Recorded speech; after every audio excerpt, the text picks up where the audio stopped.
could you give me a quick example from a recent experience of how one organization is using the power of perception tools?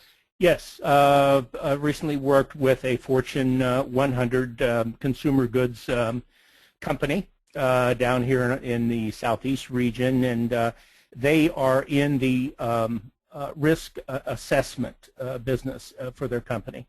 And they were a team of about 20 people, actually a whole department, and their interest was naturally to try to improve the tenor of what they did as a group, but they also wanted to be far more efficient in doing that, and they wanted to also finally wanted to be able to offer up continuous improvement, because that was one of the charters inside the mission statement. And so they called us in, and we went in with the power of perception, and very quickly they found that, number one, by embracing the power of perception, they were beginning to embrace a new language, a language that was common to them all, unlike English, for a number of things. And that's maybe a whole other talk, but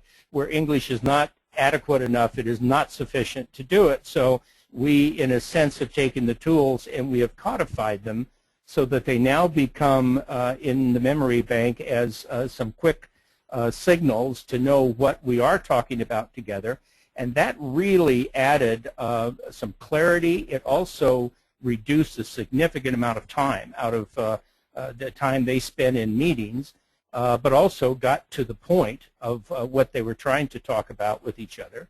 They also realized that this allowed them to kind of clear some hurdles or jump over the fences, or maybe we'll call them office partitions, to talk with other folks in the department that they didn't necessarily work with each day, but they could now, with a language, be able to get into those arenas that were foreign to them, learn more about them, which would help them improve their job, or if they were a vendor to that person or a buyer, then they can improve their dialogue. And it was just, it was really quite profound in how they found that and realized they even had a language they could use in email, and to help make that brief without, without cutting off that communication device. Yeah, I think that's great. I mean, it's a simple way for them to become more effective and be able to balance the whole risk element of what they're trying to do. Which right. I'm sure the organization is pleased that they have some improved thinking abilities around that whole process. You talked about the importance of a common language, and when you were describing the 10 tools, there were the acronyms and then there were the images. Why is it important to have images and acronyms for these de Bono tools? Well, just any procedure process is going to benefit by being able to shorten the descriptors, to make the descriptors common and commonly understood. I see here, I have on the slide here, you've got this, one picture is in the surgical suite, and here you can well imagine the number of terms that they've had to come around. I mean, just an example here of the doctor asking the nurse for a scalpel is much simpler than saying, give me that bloody stainless steel sharp thing over there. They're working on it. It just isn't efficient. It really makes it very difficult for everyone to be guessing when codified dialogue and vernacular can really be a lot more effective. So, and being able to call them by name, to use the name, whether in an acronym otherwise, is just another way of doing, helping remember and draw it from the brain and give the brain a pattern. The other one here is the golf thing. I guess I don't have to explain that to guys, but I mean, you really want to ask for a wedge, and probably you may want to say a 60-degree wedge versus the fact that I want that, find the club with the big face that, it's got the grooves on it and all that stuff over there, and hand that to me. And, it's just efficient. It is, things can be categorized and labeled to a degree. We try not to overdo it, but that's really what a codified language, an effective one, can do. So, great. And what are some tips for success? And I think we're coming on to about 7 minutes left in our hour. Try to do this quickly, right?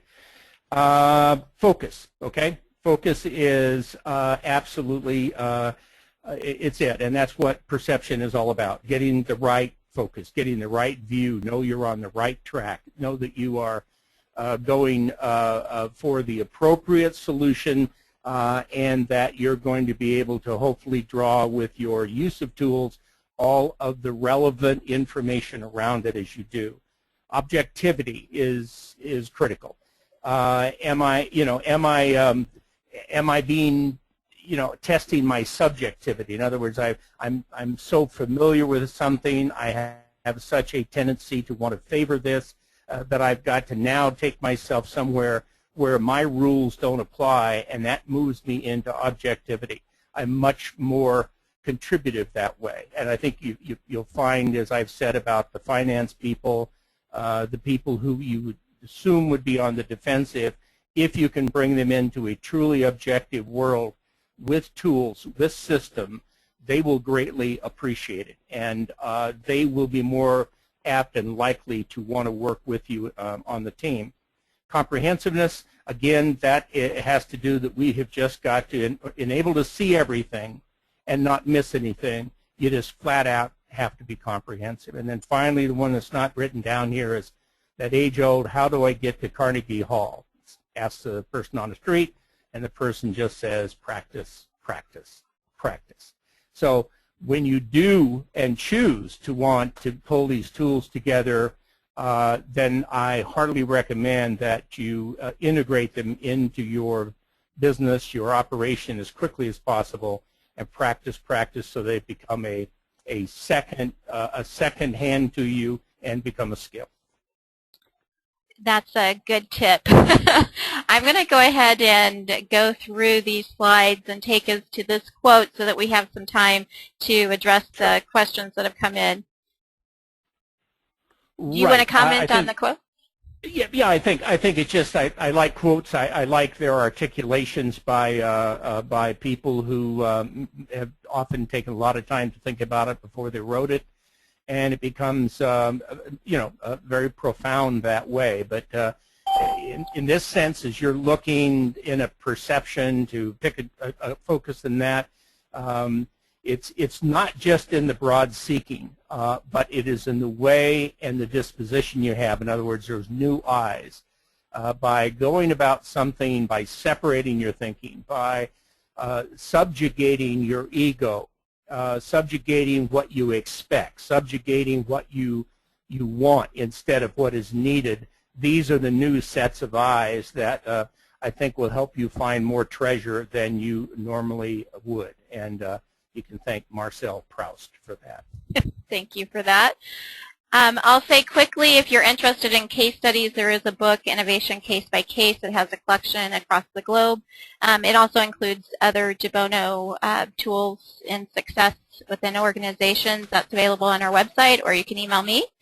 Here are some questions that came into us in advance of the session today. And at this time, I will also say if you have a question that has come up during the interview that you would like to ask, if you could put a question mark in the chat, then I will be able to call on you and we'll have you unmute to ask your question.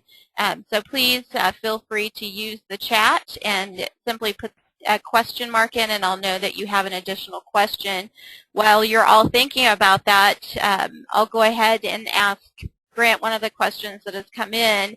And Grant, that question is the one in the top left-hand side. Drawing from your experience with multiple teams, where and how do you see teams getting hung up the most and getting a clear view of the situation? Well, answer's going to be a bit redundant because I'm going to come back to ego, and I'm going to come back to objectivity. The ego's influence is not objective. It is very subjective. The ego is your friend, your dearest, closest, intimate partner in your life. In reality, it's been there to protect you, to help you. Now, it also is your defensive mechanism in many ways as to whether you're going to get rolled over by someone else's thought or idea, whether you take on, and teams can have egos, and actually companies can have egos, but I think that is probably the biggest issue, is that we get a little iconic around ourselves and around who we think we're serving, and if we would step away and be a little more objective, a little less focused on expectations, then I think we wouldn't get as hung up in really opening up our thinking and bringing in a lot fresher views and much, much better results. Great. I think what comes to mind is Edward de Bono's book, I'm Right, You're Wrong. Yes, I love that title. Yeah, it's so profound, right? Yeah, and you see that happen so many times. Another question we have there is at the top in the blue text is, how can you show a return on investment of this type of training to organization leaders that will find their team's participation? Okay. Well, here I think we need to start with number one, an agreed objective or a goal or an aim, if you will. Now that's going to require that we have done our job with perception, but we're moving on now to the return on investment or the payback or the impact. And here it's really important that whoever you had to make an agreement with on what is going to be tried to be achieved, therefore that becomes your goal. Then we have some devices, and they're really pretty slick, that are almost seamless to where and can be done online with very little bit of time. But they call for a kind of a report out over a period of weeks on the basis of the actions and on the basis of what's happened as a result of the actions. And then at the end of that period of time, there is an agreed way to measure the outcome in business terms or business impact. And when you do have business impact, and it's a positive bottom line effort that has been expected and attained, that gets the attention of management, and it gets the attention around the effectiveness of team action and team participation. Okay, great.